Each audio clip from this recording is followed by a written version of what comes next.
So what tools do we need to begin with? So we will need one tool definitely, the other tool as we go, the last tool optionally. So let me just dock it here, show it. So to do any kind of Java development, we need this JDK for sure. JDK stands for Java Development Kit. IDE stands for? I seem to have Integrated Development Environment. Come again, please. Integrated Development Environment. Yes, right. And JDK? Java Development Kit. Java Development Kit. Yes. So browser, of course, I don't have to install anything for it. Most of our machines already have a browser. So, but why did I put it under tools? Is it actually a tool for Java? No. But of late, things have been taking, ever since the introduction of Python, REPL tools, people somehow love just doing everything on browser. Trust me. It's something like, I don't have to install multiple things. I don't have to keep switching between multiple tabs. And this matters most when you are working on a restricted environment in companies, in educational institutes where you do not have install rights, or even just for the rights, for the ease of it. Today, browser has become a Swiss Army knife. It will pretty much do everything for you. And just about a few days back, Visual Studio Code, one very popular IDE, they released a browser-only version of it. Just imagine, no more installations, no nonsense. If you have a browser, you are good to go, whether you're on an iPad or an Ubuntu or a Windows. That's pretty neat, actually. So what JDK is? We'll see how. Now I have an installation instruction here. So we'll do it in a while. So I'll give you time for it. And of course, we have the eBox team also to help us with it. But first things first, before, I don't want you to just start. I could have just started with a hello world program and, taken a deep dive into it. But then remember, we have people who are not yet introduced to Java, and even otherwise, I would like to take things a little easy, at least when we get started, so that you have a strong foundation. And then when it comes to picking up pace, don't worry, I've got you covered there. We will see where we can pick up pace and make the best use of time we have it here. Definitely not in these, because I've seen that many people, when they actually don't have the strong foundation, they kind of have a cold start, and I don't want you to go through it. So when I have installation instructions here, somebody has done a good video, we'll just make use of it. I do have my own videos as well, but then when I recorded it was way back sometime. Most of my videos are now outdated, and of late, I really don't find any time to record these videos. So I just pick up anything which is available on the net, something which is relevant to the current versions and current date. Yeah. So, but before we actually see what JDK is, before we actually install what JDK, we'll see what it is. So what do you mean by Java Development Kit? So it has these three core components when you install. Now, there are 101 files which will come up on your system. But just simplifying it, you have a Java runtime environment, JRE. So when I give you these things, you can actually expand these nodes. These are read-only. Sorry, these are not read-only. When I can actually give you just the entire files itself, so you can expand on it.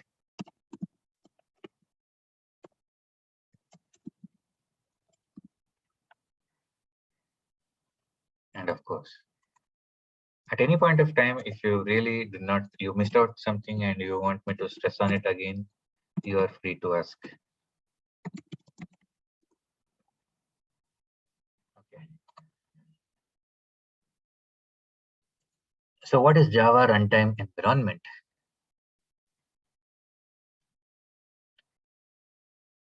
Java, if you see here in the what portion of it, it says it is platform independent. Sorry, from here in the Y. Platform neutral. So how does it achieve this platform neutrality? Unlike C or C++, so basically, long story short, in C or C++, when you compile an application, an executable is produced. Yes or no? Okay, does everyone agree on it? Or most of the application, when you Yes, sir. compile, yeah. What is the output of this compilation? An executable file, .exe. But what happens with Java is that you actually get a .class file, .class. Your .java, the code is converted into a .class, and this .class is actually just a intermediate language of sorts. So it is platform independent. An executable is built specifically for a machine. Like most of us right now, the laptops or desktops which we are using, they are called x86 based machines. You must have heard this before, x86 based machines. And in fact, most of the mobile phones which we are using, what platform are they? They are the ARM platform. So, these are all different processor platforms. I know I'm using the word platform quite, loosely. It's heavily overloaded in IT when you say platform. So when it comes to processor, there are different families of processors. So when you write Java code, irrespective of that, it is just converted into a byte code. That is what you will have in a .class file. Okay, so your .java is simply converted into a byte code by a compiler. This is the component there. And but how does it work? The same Java code works on my Android phone, works on my iPad, or works on my Windows machine. So this guy is responsible for, because this runtime environment. So actually, this is a concept, Java runtime environment. This is the guy, JVM, Java Virtual Machine. So he's there sitting on all the computers. He will interpret this bytecode and he'll convert it into whatever platform we are using. So if ARM understands one language, he will just convert it to them.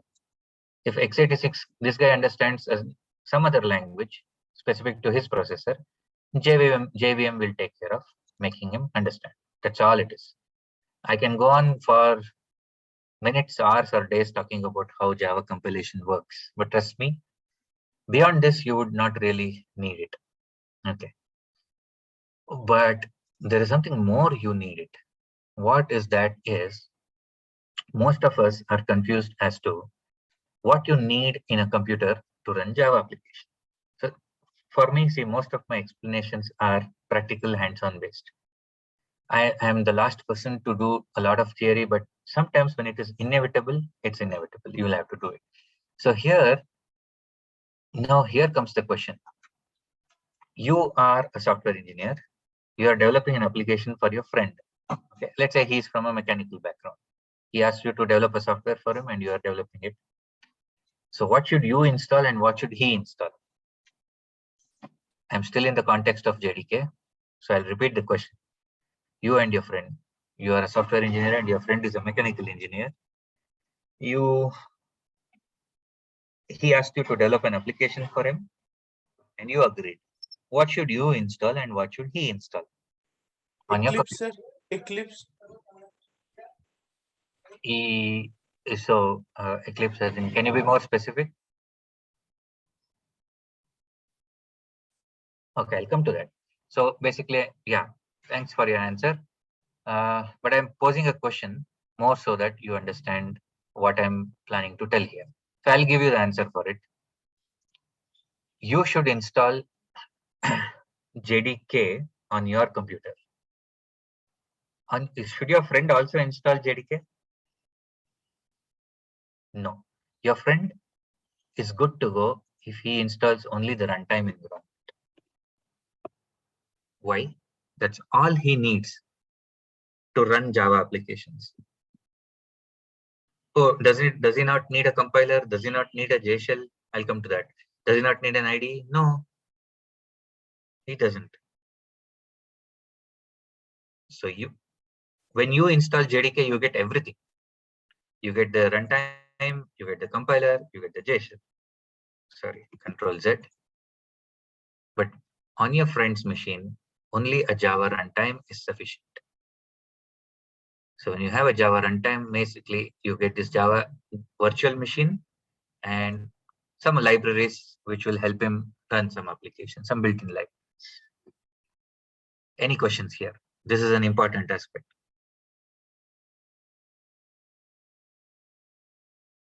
I'll pause for you.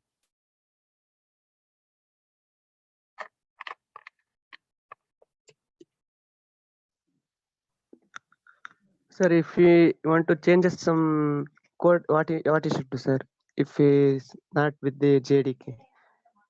Why would your friend want to change the code himself? If he has some code change in code, he'll come back to you and you will charge him again. You will charge him some, let's say 40,000-50,000 for the application. And then he says, no, I need this, I need that. So you will say, okay, in the first release, we will do this. You use this software for a while. You note down all the changes you want. We will consider it for the second release and I'll give you another estimate. And you will go ahead and you will do the coding and release it as part of the second release. He would not change it. He will not know how to change also. For him, Yes, sir. he's just a customer. He doesn't know whether you build Java, whether you use Java or Java or C# or C++. He simply doesn't know about these things. He'll just take, you'll put a shortcut on his desktop. You'll ask him to open it. He'll start using the software happily. Yes, sir. Yeah. So is this clear why we use JDK and JRE? JDK, JRE, JVM. So for those who are hearing this for the first time, that's quite a mouthful, but don't worry. Eventually you'll get used to all these acronyms and jargons. Everything appears difficult for the first time and then it's a cakewalk.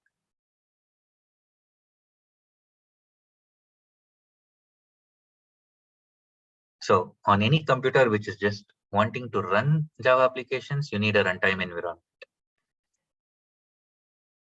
Java runtime environment, sometimes it's only called runtime environment, which consists of the virtual machine. Actually, if you see, that's also all software only. All these things, they're all just applications. Whether it's a JDK or a JShell or a compiler or a JRE or JVM, they're just applications for you. Then we'll need an IDE, integrated development environment.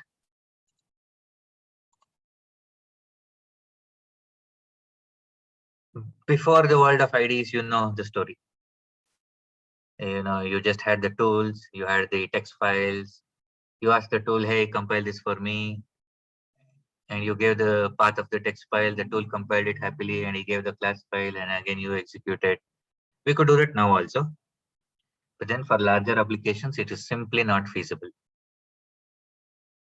Because as and when the application and the application complexity increases, you will have dozens or even hundreds of files, resources, external dependencies, so many things. So you'll need a full-fledged environment to develop applications. That is why it is called integrated development environment.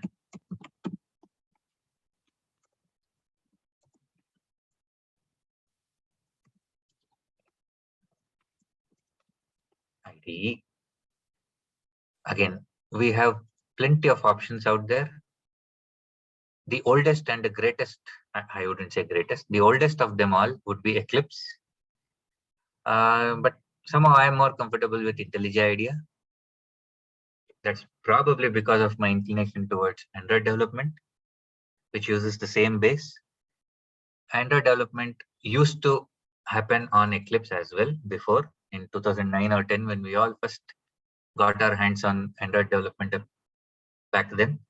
But eventually, Google announced that officially IntelliJ IDEA will be our partners. So they built Android Studio on top of this platform, IntelliJ IDEA platform. So over a period of acquaintance, I simply forgot a lot of things about Eclipse. Nevertheless, Eclipse gets a lot of fan following because it's been there for such a long time. You have a huge community behind it. You have thousands of plugins behind it. The user interface and certain things might look a little outdated, but nevertheless, it will get things done for you. And the biggest positive about Eclipse is the system resources. It will consume less amount of RAM, hard disk, and CPU compared to IntelliJ IDEA. Because these modern editors, they give you a lot of functionalities.